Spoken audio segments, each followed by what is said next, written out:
All right, everybody, welcome into the Leaning into Leadership podcast. As always, I am your host, Dr. Darrin Peppard, and this is episode 201. My guest on the show today is Chris Dormer, a Pennsylvania superintendent, and we'll get to Chris here in just a moment. But before we dive into today's conversation, I want to quickly share something exciting with you. I am currently booking keynotes and workshops for opening convocations, teacher and principal conferences, and leadership development events. Now, recently, after delivering a keynote, the greatest compliment I've received came my way. And folks, it came from the sound crew. Yeah, that's right. The sound crew told me afterwards that they were laughing, they were crying, and they were fully engaged. In fact, they came and bought copies of my book.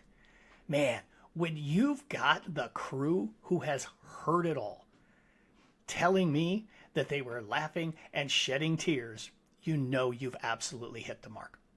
Look, my goal is always to help you set the tone for an incredible school year or an unforgettable event.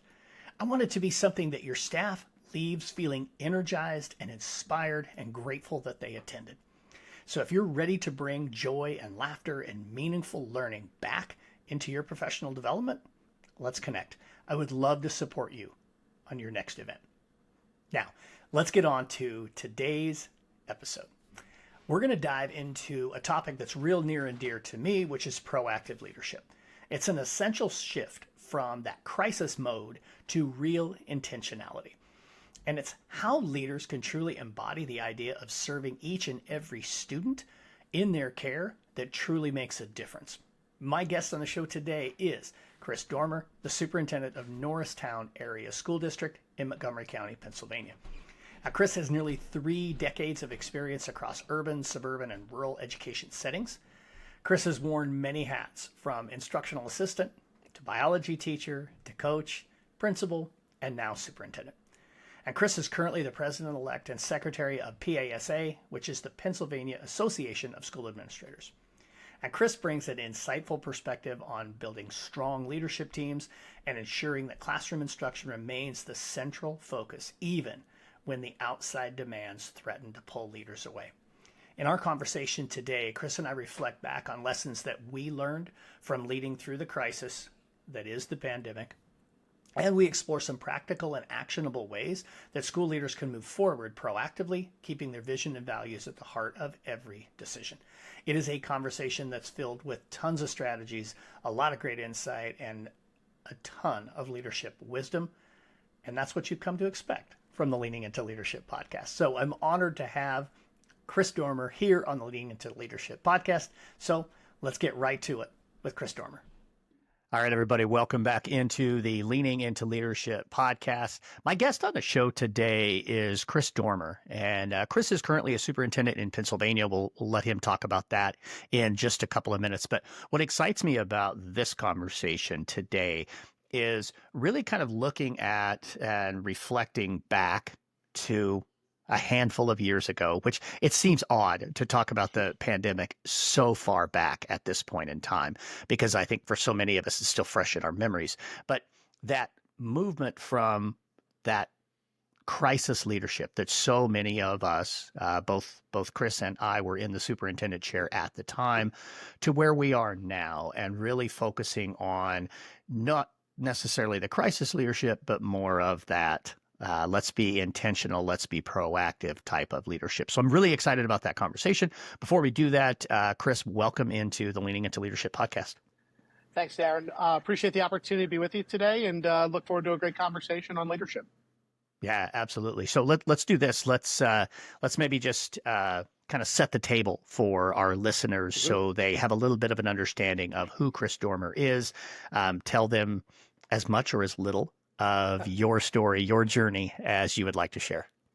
No, Darrin, thank you. Again, my name is Chris Dormer. I'm very proud to serve as the superintendent of schools in the Norristown Area School District, which is in Montgomery County in Pennsylvania.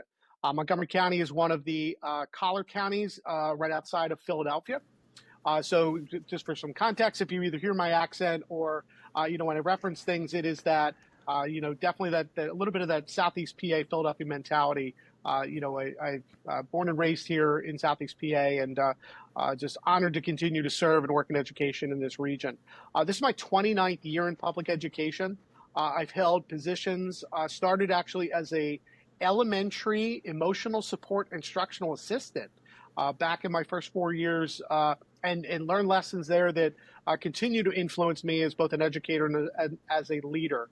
The things I learned working with third, fourth, and fifth graders that were in a full-time emotional support classroom in the Lower Merion School District. My journey has taken me from high school biology teacher and swim coach to assistant athletic director and athletic director. My first forays into, we'll say, administration and leadership. I've served as an assistant principal and principal at Upper Darby High School in Delaware County. Upper Darby is an urban school of about 4,200 students, and there was 300 staff when I was there. So, there I was as a principal operating leadership for an organization that was bigger than some school districts in our country, and learned a lot there.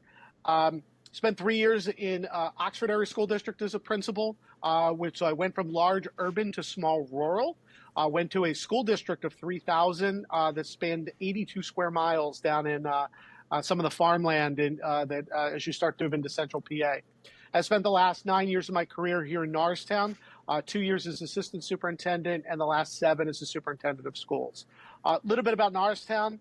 If you look up Montgomery County, PA, is outside of like Philadelphia and Pittsburgh, is one of the more populous counties in the Commonwealth. There's about just short of 900,000 residents in Montgomery County. And Montgomery County ranks as probably the number 1 or number 2 most affluent counties in the entire state of Pennsylvania, which makes Norristown a little bit of an anomaly. We are the urban center of our county.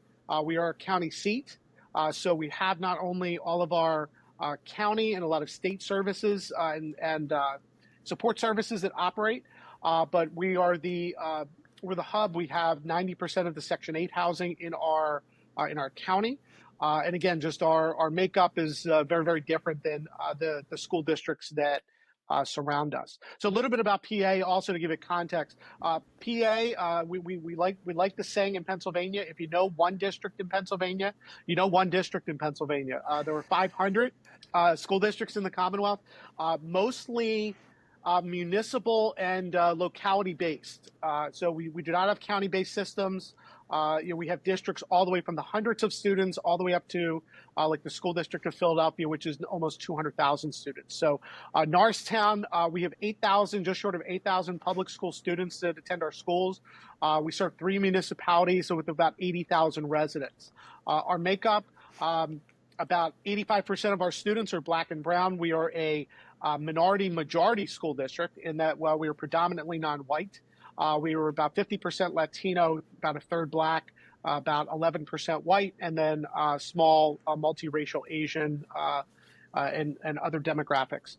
3 out of every 4 of our students is touched by some level of poverty. We are a community eligibility school district. About 1 out of every 5 students in our district receive special education supports and services. And a rapidly growing population here in Norristown is our English learner population.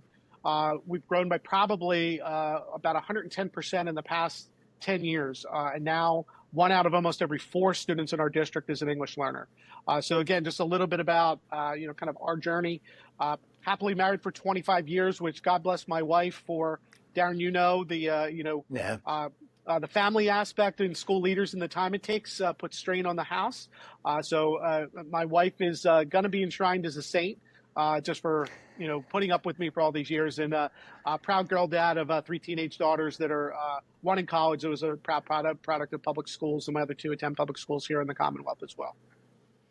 There we go, man. There's so much good stuff there. So many things to celebrate there. I think, first and foremost, the girl dad thing. Yep, I'm with you right there. Girl dads, we got to stick together.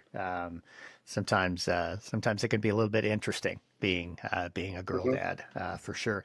I want to go back to something you said way back at the very beginning about the beginning of your journey, and I want to preface it with this, so listeners really pay attention to this here. I think this is a huge piece. When we look around walking our campuses, when we're in classrooms, and we're thinking about building the bench of leadership on our campus, don't just look at your teachers. The fact that you began your career, I wrote it down, I think I got it right, elementary support professional, behavior support, right? Correct. You know, go back to when you started that. You said that was your first 4 years. Do you think at any point in time you thought someday you'd be a superintendent of schools? Honestly, Darrin, no. When I look back now 29 years ago, I saw that as my pathway to getting into education, to just have a positive impact on kids. When I was very lucky my entire life that I had, great teachers, attended great schools, and it was the people that leaned into me. My mom was a Catholic school teacher for 25 years, just seeing everything she poured into kids. And originally went to college thinking I was going to go to medical school. And it was my experiences there that nudged me to education, but it was things like when I graduated high school, was a competitive swimmer my entire life, and started, doing some coaching, early college years. It was lifeguarding. Hey, let's coach in the summer. And it was some of the feedback I got from the adults. Wow, have you ever thought about going into teaching? You're really good working with kids. You really seem to have an impact on young people. Where, to me, it was I don't want to say an easy pivot, because it was a hard decision to move from that pre-med track over to education. But it was, always I went into pre-med because I wanted to help people, I wanted to have that impact on people's lives. And to me, it was just a different way to do that. Instead of helping them medically or, anything along those lines, it was going to be the impact I have on their life, preparing them for their future life, whether teaching them a skill or, allowing them to get knowledge, learn something about themselves. And, I really am appreciative that, spending those years, graduating originally with just a biology degree and having to, go through that teacher certification program. But those 4 years I spent in elementary emotional support were so formative, because it really grounded me in what education is and what it really takes to be successful. In my mind, what it was going to take to be successful in a classroom. And it was something that I think, really proud the work we've done here in Norristown to fast forward 29 years.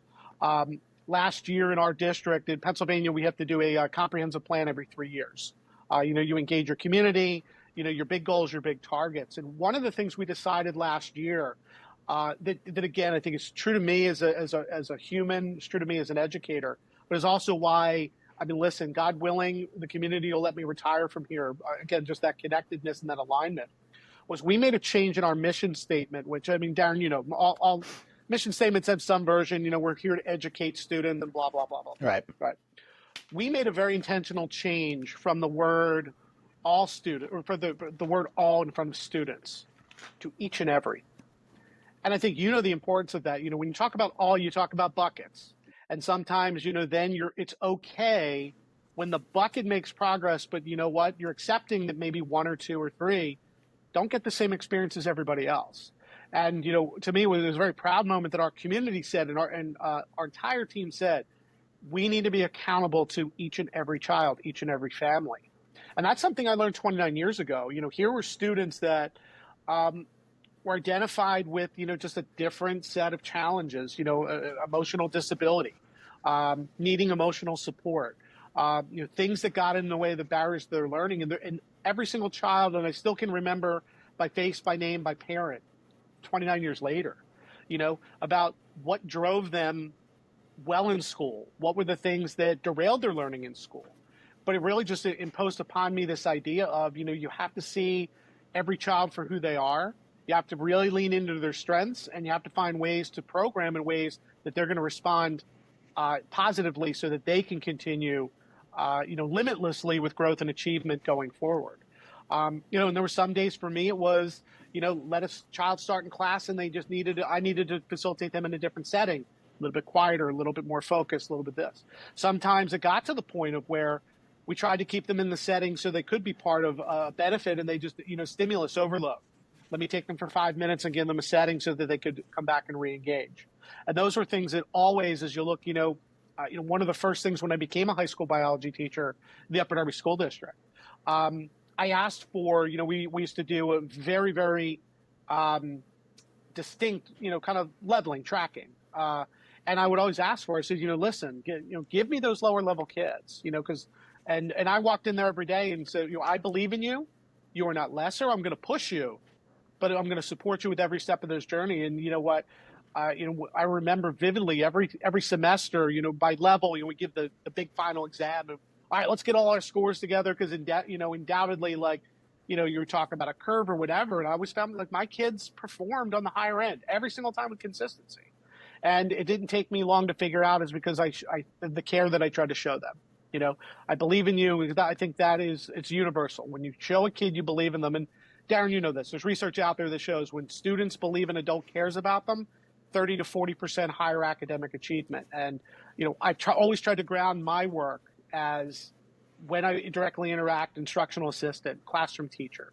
And then as I moved into leadership where you get a little bit more removed, making sure the teachers, that was a focus, making sure I set the conditions up so that teachers could have that direct impact and account for the each and every. It's hard in large systems. Like you said, I was principal of a school of 4,200 in a single site. I'm a superintendent now of 8,000. It's very, very easy if you allow it to let kids fall through the cracks. And, to me, it's just, again, going back to that is a lesson I've learned. And because people saw it in me and said, what can we do to help you get certified? And then when I became a teacher, it was people that saw in me, what can we do to help you take that next step and get the principal certification?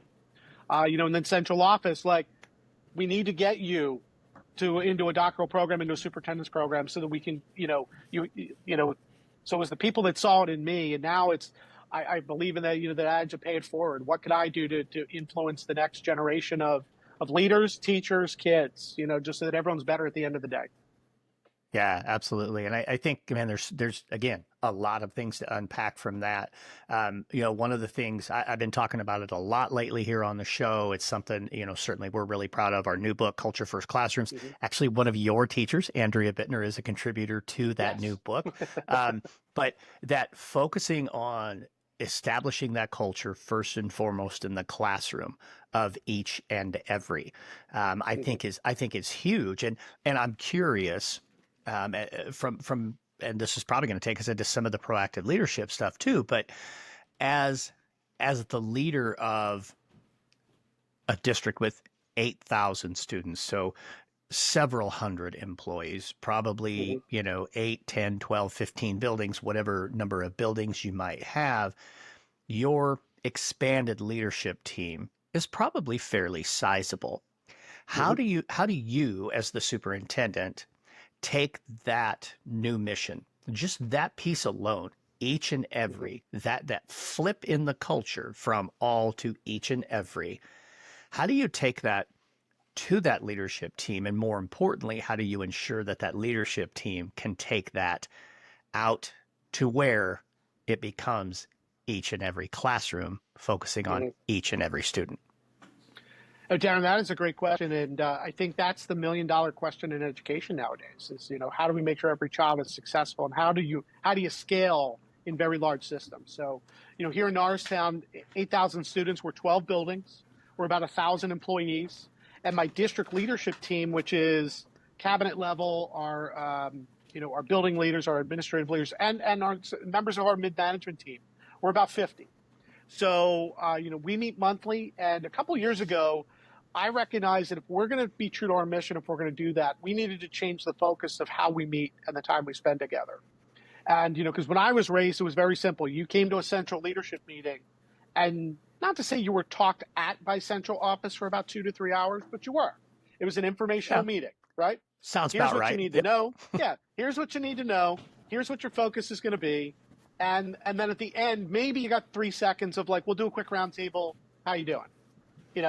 And Darrin, you probably experienced the same thing in your career where, the unspoken thing was don't open your mouth and don't rock the boat, right? And not to say, again, I think that was, that was a different time in education. And certainly, and listen, was I guilty of, a lot of times you implement the way you know things. I think we see that a lot of times with classroom teachers. Their default teaching methods are the way that they learn best, the ways that, they have experienced it themselves. And the push is, how do you get it to be reflective of the learner and not the facilitator or not the teacher? So, certainly when I began as a superintendent, it was these long 2-3 hour meetings and like, we're going to talk, also, I think it was making sure that people understood, here's who I am as a leader, making sure we're all working from the same knowledge base. But what I found over time is like, you don't have to repeat that every single month, 2 to 3 hours every single month. You spend time when you onboard new people. People, know who you are as a leader. They know the expectations. And so really for the past couple years, I'd say 2, 3 years, we've taken our district leadership meetings and turned them into monthly learning opportunities where we put that 2 to 3 hours aside for how do we grow as leaders? How do I sit there? Because to me, one of the best ways to make sure that my leadership team, building leaders, or when district office, will go out to support buildings, is to make sure that we have common vocabulary, make sure that we are implementing best practice, and we're taking, listen, everybody is unique, but I think the power in us as an organization marching towards a common mission is if we can learn certain behaviors or implement things with some consistency. So that also, teachers, much like, your own kids, what's one of the favorite ways kids try to get things over on parents? Play mom against dad, right? Get mom to say one thing, get dad to say another, and kids try to find wiggle down the middle. Well, and listen, teachers are no different. They're going to sit there and, if I go in a classroom and I give them feedback, they're going to try to sit there and, play my angle against maybe some daily feedback they're getting from a principal. So they can say, well, that's not what I was told. And so, as I said, we've really been trying to focus on that kind of that norming culture around leadership. So, we've tried it a couple different ways. We've been focusing on, culture responsive teaching, culture responsive leadership, things around community engagement. This past year, we've actually been on an incredible journey through Admired Leadership, which was founded by a gentleman through business who was studying some of the best, like the Fortune 500 companies, about what makes certain companies thrive over others in terms of leadership. And what the premise is that there are behaviors that that can be learned and can be replicated, but can also be personalized, which I think is the key to that. It's not just saying go do this is robotically or this. It is understanding what a behavior is. So we just literally spent the past 4 months on how to give on feedback, ways to give feedback, and have, because listen, we're going to talk about improvement. The best way to get anyone to improve is to provide them with regular and actionable feedback. And I think it's also one of the worst things in general in education that we're really bad at. We give surface things, or you go in and you see a lesson and it's like, that was a great job. What is actionable to the teacher of like, or that lesson wasn't, what about the lesson wasn't so good? Was it the teacher was talking too much? Was it they weren't asking enough high-level questions? Was it, they keep selecting the same kids? Was it you lectured at them? Like, to me, it's got to be specific. It's got to be actionable. So we've literally spent the past, since the beginning of the year, every month, learning just different behaviors, different routines, different strategies. And now we're also pouring into each other right now. So we have accountability partners where we monitor each other. How often are you giving feedback? Let's walk through the feedback you give, and so we're getting feedback on our feedback so that we're continuing to grow. But I think that's a really key thing, Darrin, when you talk about how can maybe a vision that I have for the school district, or that the school board has, or that we have collectively, how do we get that out there? Is we all have to be talking the same message. So if we can get everybody to understand and start personalizing, but talking the same vocabulary, focusing on the same things, is going to go a long way. And I think the other key thing is just making sure, regardless of whatever size district you're as a superintendent, you have to be where the rubber meets the road, which is classrooms. You cannot sit there and say, go do this, and not be there to see it in action. And that's really been a kind of a marching order that I've had with our entire cabinet team. You need to be in schools. You need to be with our teachers. You need to be with our kids to see what their experiences are, and be willing to to have two-way communication in terms of feedback. I think as schools, traditionally, we're really good at pushing messages out to our community. Well, historically, we've been really bad about inbound communication when they're saying to us about the things that work or don't work for them. And so, again, something we're working on very intentionally. How do we listen more intentionally to our students, to our parents, about how we can best serve? How can we meet the need of the each and every? But part of it is you have to understand what each and every child and each and every family needs first. But the only way to do that, as I talked about, is you have to be there, boots on the ground, to be able to do that. So I'm curious. I think this is also another one of those proactive pieces. Quick story. One of the many schools that I work with, this particular one in Virginia, spent the better part of the week with them recently. one of the schools, the leadership team is completely beholden to other people's crises. Mhm. And, we have this habit, especially early career leaders, of allowing the important to fall victim to the urgent. Mhm. So, with you holding this expectation, which I think is fantastic, and I also think it's just a must, we have to expect everybody is going to be supporting in the classroom. Mhm. If your cabinet level people aren't modeling it, why would your principals do it? And if your principals Mhm. don't do it, why wouldn't the assistant, and so forth, right? We Mhm. have to, you're absolutely right, be there where the rubber meets the road. You've got to be in the classrooms providing actionable and real time feedback. You really, really, truly do. But again, so many school leaders, a school leader that I work with in Connecticut told me recently, well, not recently, when we first started working together, Mhm. I can't be in classrooms. What if something happens? I need to be here in the Mhm. office, right? I'm sure you've heard these things. Um, Mhm. I have my go-to responses with that, but I want to hear something from you. How are you when you get that pushback, or if you Mhm. were to get that pushback? I'm sure you get some of it. Um, Mhm. what are some ways that you would suggest for other leaders Mhm. to kind of push back and say, no, no, no, we've got to stay on what's important? Sure. No, thank you for that, Darren. I think I'm going to kind of go two tracks with this. One of which is, some strategies we've used here in Norristown. It was something I went through as a principal.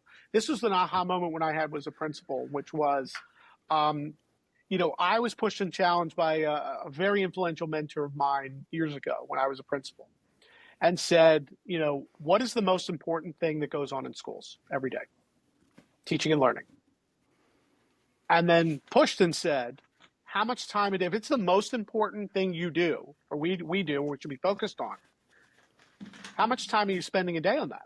And literally said, pull your calendar up, your week calendar. We all have Outlook or, Google Calendar, whatever it is. And he said, go ahead and note, total up the minutes. How much time are you spending on that which is most important versus, Darren, exactly what you said, everything else that is urgent? Management issues, parent meetings, get pulled to this, get pulled to that. And it was that reflective peace of mind where, we've put some non-negotiables in with our leaders, that to say that you need to schedule X amount of time, X amount of visits every single day. Because again, if you're saying teaching and learning is most important, student outcomes are most important, improving kids is most important, and you're not there, you're telling everybody else that it's not important and that they don't have to take it as seriously as you need them to. So like I said, we have really tried to do this idea of kind of calendar analysis. I've suggested, and I still do this. It's funny that, our district colors, as you can see, we're blue and white. We're the Eagles up here. When I learned that, I was down in Upper Darby. We were the Royals, purple and gold. Darren, I still tag all of my instructional leadership dedicated time purple, even though the default on my calendar is blue, because it stuck with me then, and that's a reminder back to when I was a building leader, right? Time with kids, time with teachers, time in buildings, time in teaching and learning has to be sacred. And my assistant knows this. Like, if you see it purple, you don't touch it.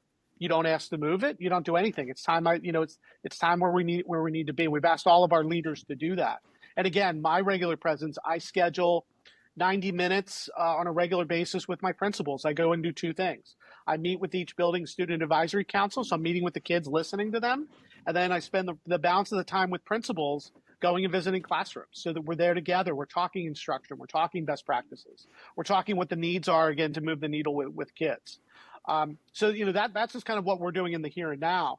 But, Darren, I think, why it continues to be a need in education and why we have to focus on that is, when you talk about chasing the problem, you talk about crisis leadership, right?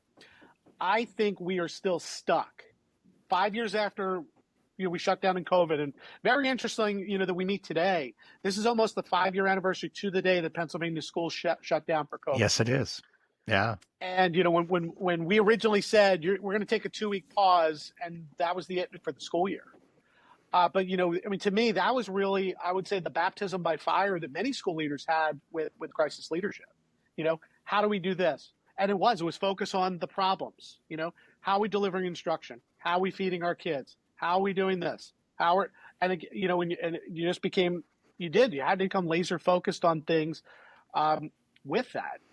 But I think one of the side effects of that was it somewhat became not only a norm for leaders to that, because we lived in it for, I mean, God, I would still argue we're still living in an era of crisis leadership. But when it's your daily norm for the better part of 2 or 3 years until we fully got back in person and had all the COVID restrictions go away, it just becomes what you do. But I think as a side effect of that, Darrin, our students and families learned that's the way that we should operate. I think you look at what's going on in public education now, I think everything now has become a crisis, right? And the expectation that schools and leaders will respond as if it's a crisis, to your point. You know, when you have to balance that, I have an hour and a half at Paul Fly Elementary, which is one of my schools. And here comes the parent banging on the door, and I'm going to go to the TV station if you don't meet with me, right? On something that, you know, I'm sure we'll get settled. It doesn't need to be the second, but to that parent, because again, they've been conditioned and that we operate in crisis now all the time. And this era of instant gratification that we moved into, that I need my answers now and not, you know, and a parent may not accept the fact that, listen, what is most important is that, you know, our children are getting a quality education, and I need to be there to monitor that and work with our leaders on that. And I'll see you in 2 or 3 hours, but that's the best I can do. You know, I think there's this layer of that we've been, our communities are continue to ask of us to respond as if everything's still in full-time crisis mode. And that is exhausting for leaders. And it's a lot of work to try to get people to move off of that back to, again, you know, something where we operate with some sense of normalcy, more proactive and less, not only reactive leadership, but reactive and immediate, I think is you know, has been, again, it's been a difficult transition for people. And you see it. You see the number of people that are bailing out of principalships and are leaving superintendencies because that type of leadership is exhausting. It's absolutely exhausting. Yeah, absolutely. You know, I really appreciate that perspective, and hadn't really thought of it exactly that way. So I really appreciate the reflection right now on how much of what we see and feel from our community we've kind of done to ourselves unintentionally. It's not like we set out to put everybody in crisis mode all the time. But you're right. We did jump right at, we have to solve this, we have to solve this, we have to solve this.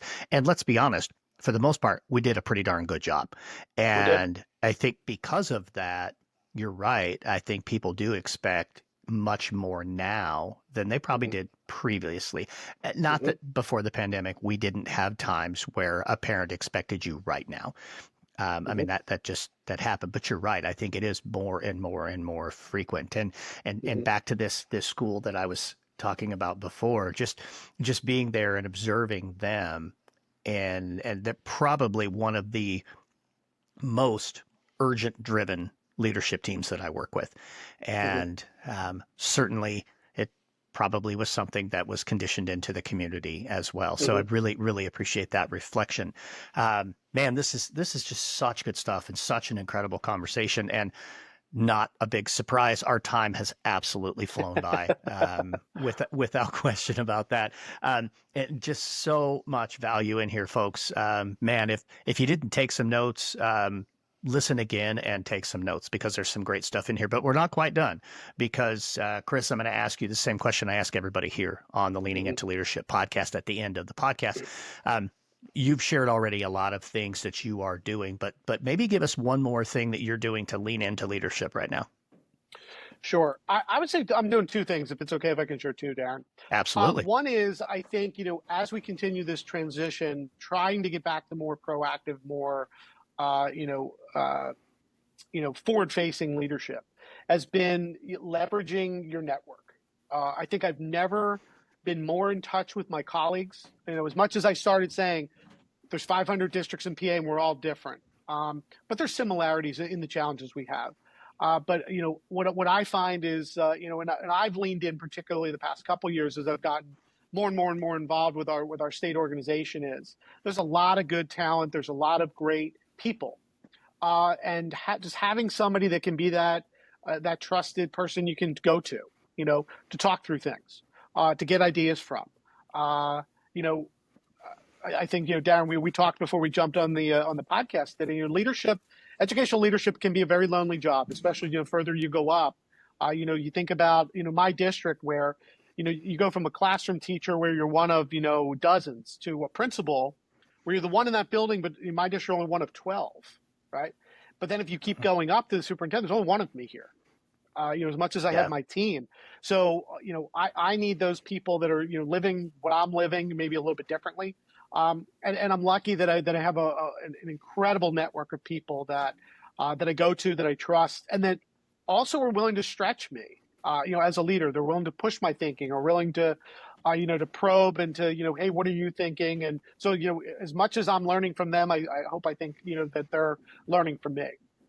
The other way, I mentioned admired leadership a little bit earlier, which is making sure that I am developing our leaders. I can't do it alone. Being the one superintendent does not mean I'm everything to everybody. I try to, I look at my role as the best thing I can do is to set the conditions for everybody else to be successful. I'm not in that third grade classroom teaching math, but if I make sure that the principal has what they need, to make sure the teacher has what they need, to make sure the kid has what they need, bingo, I've done my job, and we're doing that. And to me, that making sure that the leaders have the skills and the knowledge and all those things to be successful. So doing this, doing the journey that we're on with admired leaders, to make sure my leaders are giving everything that they need. We're being proactive, quality feedback, can set a vision, can talk a vision, can align with a vision, and can take that and put it into action, to me, are all important skills. But I'm actually excited for what's going to be the second and third year, because the contract we have with admired leadership is a multi-year journey. That after we go through the initial round of this and we learn the behaviors, this is really cool, Darrin. Everybody in that team has to tap somebody else in the organization and say, I see something in you, and I want to see you grow as a leader, and I want you to come with me on the admired journey. So that not only, to me, are we creating the next generation of school leaders, but also, to me, we're bringing more people in that we can talk the same talk with, and hopefully we're sharing the same lens, and we're going to get a whole lot more done when our alignment is there. We're all running in the same direction, more powerfully with stronger oars. Man, I love that so much. What a great way to just, wow, to, number one, have the tap on the shoulder. Number two, to grow that leadership bench. We were talking about that. I don't remember if that was before we hit record or while we've been on the show. Just some really, really powerful stuff there. Man, so much good stuff today in this episode, Chris. I appreciate it so much. People are going to want to get in touch with you. What's the best way for them to connect with you? Really, Darrin, best ways I would say is either, shoot me an email. I'm rather new to LinkedIn, but LinkedIn is a great way to connect. I'm quickly learning the power of that as a social media and a connection tool, and really just a way is a great professional network. Or pick up the phone and call. Happily, leave me a message, and as people reach out, I'll get you my cell. And to me, anybody that I can help, I'm happy to do so, to pay it forward. But also, listen, I'm always looking for people that are going to add to my network and are going to help me grow as well. So love being a partner in the work with many different people. So, please, Darrin, if you can share out my contact info, would love Absolutely. to help and be helped at the same time. Absolutely. Yes. We will have all that in the show notes for you. Man, this was a great time. Chris Dormer, thank you so much for joining me here on Leaning Into Leadership. Thanks so much, Darrin. Appreciate it. Man, I really appreciate Chris Dormer joining me here on the podcast. Just so much incredible wisdom there. So many great insights. Genuinely appreciate my connection with him and having him here on the podcast. And now it's time for a pep talk. So today on the pep talk, I want to talk about vision, something that Chris talked about during the podcast. But I want to talk about it in a little bit different way. I want to talk about more of a short-term vision. Had a conversation recently, and I shared this first as an email subscriber exclusive, and then later in the week as a video that I shared out on social media. Had a conversation with a friend of mine in North Carolina, just shortly after my keynote there, about leadership. He's a veteran leader, but he's new in the building as the principal this year. And he mentioned to me, hey, Darrin, I feel like I see the mountaintop, which is great. As a leader, when you can start to see the vision of where you can see your organization, your school, your district, whatever it is that you lead, when you can start to see that mountaintop, you really feel like, wow, okay, now I know where I want to go. But sometimes it's difficult to move people from the base of the mountain to the top of the mountain. And we need to remember that there are steps along the way. If you were to go and climb Kilimanjaro, you would have multiple base camps along the way. Places that you climb to, you set up camp, and then you're going to work your way to that next camp long before you actually get to the summit. So the reason I bring this up, and this is what the Pep Talk's really all about this week, is I want you to think about from now until the end of your school year. This episode is coming out early April, so you don't have much time left. You're not going to get to the mountaintop this year, whatever that mountaintop might be. Maybe you're like my friend Sean, who just started in this particular school, and you're thinking about that mountaintop. But in this duration between now and the end of the school year, what is one thing that you can do? What is one win you can give your team? What is one thing you can accomplish so that when you close out the year, not only you, but your team feels like, yes, we have some momentum. Yes, we're moving forward. In other words, what's the one thing you can do to get to base camp 1? What's that step? What is that success point? Think about what those are and then really push your team. Share with your team, this is what I believe we can accomplish this year. In the 6 weeks we have left, and the 8 weeks we have left, and the 9 weeks we have left, whatever it is, what can you do between now and then to get from the base of the mountain to base camp 1? If you can do that, you are setting yourself up for tremendous success, and you're going to be there. You're going to be successful. And your team is going to see it. And they're going to say, man, I can't wait until next year. What do we do next? I've got a lot of ideas on what you do next. You reach out to me and you say, hey, Darrin, let's do a retreat this summer, right? But back to the pep talk. Sorry, there's a little infomercial in there.